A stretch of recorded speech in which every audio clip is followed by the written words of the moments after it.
அனைவருக்கும் வணக்கம். நம்ம இந்த வீடியோவில் பார்க்க போகிறது இந்திய தேசிய காங்கிரஸ். ரொம்ப முக்கியமான ஒரு டாபிக். எல்லா எக்ஸாம்லேயும் இந்திய தேசிய காங்கிரஸ்லேருந்து கொஸ்டின்ஸ் இல்லாமல் வினாக்கள் இடம்பெறாது, சரிங்களா? ஸோ அதனால் முக்கியமான டாபிக். நல்லா நீங்கள் இதை யூட்டிலைஸ் பண்ணிக்கோங்க.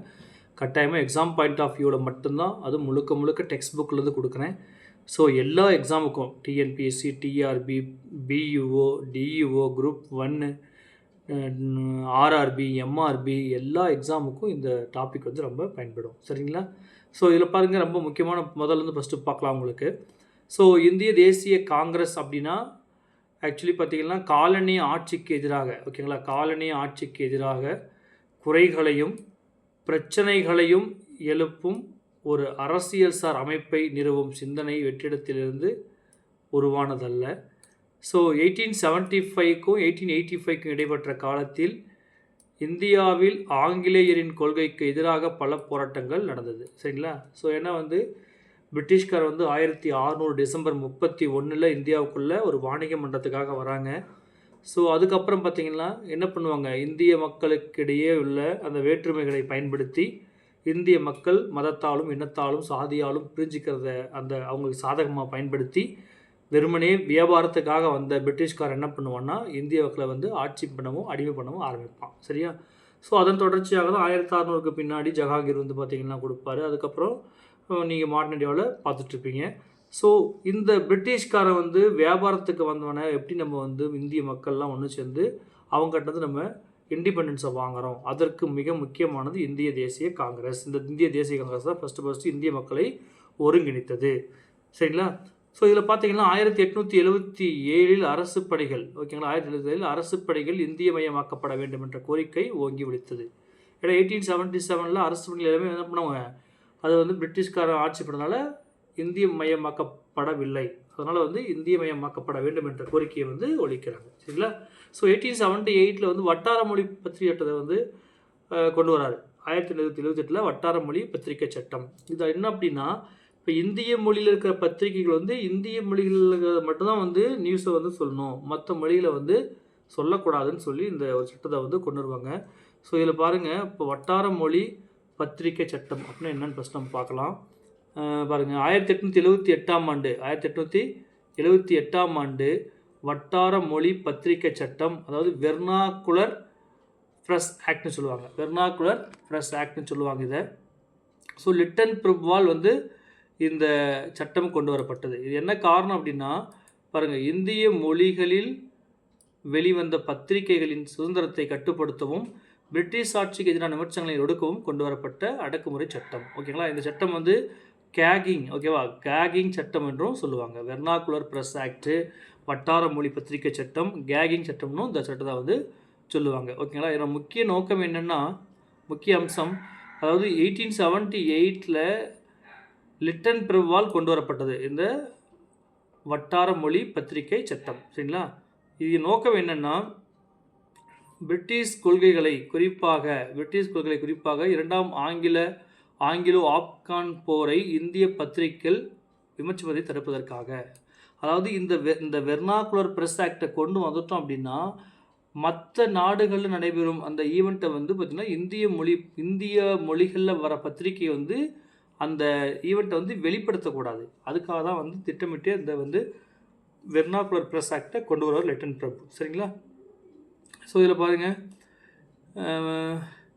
இந்த சட்டம் ஆங்கில பத்திரிகைகளை விடுத்து இந்திய மொழிகளில் தமிழ், வங்காளம் அந்த பத்திரிகைகளை மட்டும் குறி வச்சது, சரிங்களா? அது பின்னாடி பார்த்திங்கன்னா 1881 லிட்டன் பிரபுவின் வாரிசான ரிப்பன் பிரபுவால் இந்த சட்டம் ரத்து செய்யப்பட்டது, சரிங்களா? ஸோ இதுதான் வட்டார மொழி பத்திரிகை தடை சட்டம். ஒரு 2 பாயிண்ட் பக்காவாக ஞாபகம் வச்சுங்க. 1878 லிட்டன் பிரபு கொண்டு வருவார். 1881 ரிப்பன் பிரபு பார்த்திங்கன்னா அதை ரத்து பண்ணிடுவார், சரிங்களா? ஸோ அதை நீங்கள் நல்லா பார்த்துக்கங்க, ஓகேவா?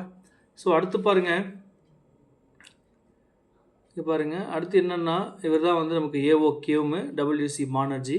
இந்த ஏஓ கியூம் தான் என்ன பண்ணுவார், முதலாக கொண்டு வர்றாரு. ஆல் அண்ட் ஆக்டிவியன் கியூம், ஏஓ கியூம்னு சொல்லுவாங்க. இன்னும் பணி நிறைவு பெற்ற இந்திய குடிமை பணி அதிகாரி, ஓகேவா? இந்திய குடிமை பணி அதிகாரி தான் இந்த டிசம்பர் 1884 சென்னையில் பிரம்மஞான சபையின் கூட்டம் ஒன்றை தலைமை தாங்குவார், ஓகேங்களா? இந்த ஆல் அண்ட் ஆக்டிவ் என்ன பண்ணுவார்னா ஒரு ஐசிஎஸ் அதிகாரி டிசம்பர் 1884 சென்னையில் பிரம்மஞான சபையின் கூட்டம் ஒன்றில் தலைமை ஏற்பார்.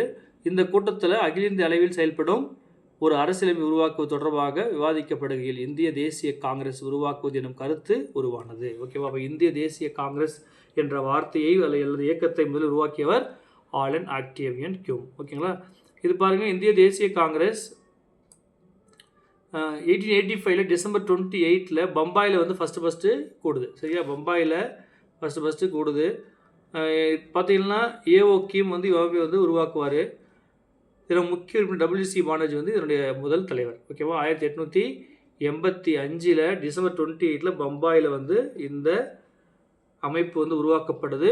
ஏஓ கீம் தான் உருவாக்குறாரு. முதல் தலைவர் டபிள்யூசி பானர்ஜி. ஓகேங்களா?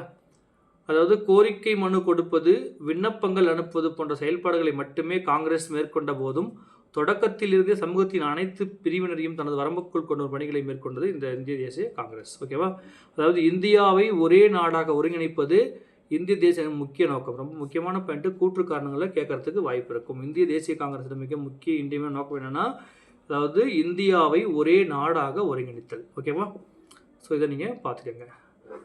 ஸோ இதில் வந்து பார்த்திங்கன்னா ரொம்ப முக்கியமான பாயிண்ட் வந்து ஐஎன்சி மாநாடுகள் எங்கே நடந்துச்சுன்னு கேட்போம். சரிங்களா? ஸோ ஐஎன்சி மாநாடுகள் எங்கே நடந்துச்சுன்னு சொல்லி கேட்பாங்க. ஸோ பக்காவாக பாருங்கள், உங்களுக்கு பிங்க் கலரில் இந்தியா மேப் பக்காவாக கொடுத்துருக்காங்க. ஸோ இது வந்து நீங்கள் அப்படியே நீங்கள் பாருங்கள். ஓகேவா? ஸோ இந்திய தேசிய மாநாடுகள் 1885 ஸ்டார்ட் பண்ணுறாங்க. 1947 வந்து பார்த்திங்கன்னா முடிக்கிறாங்க. ஓகேங்களா? இதில் பாருங்கள், ஃபஸ்ட்டு 1885 இங்கே இருக்குது பாருங்கள். இங்கே பாருங்கள், ஃபஸ்ட்டு 1885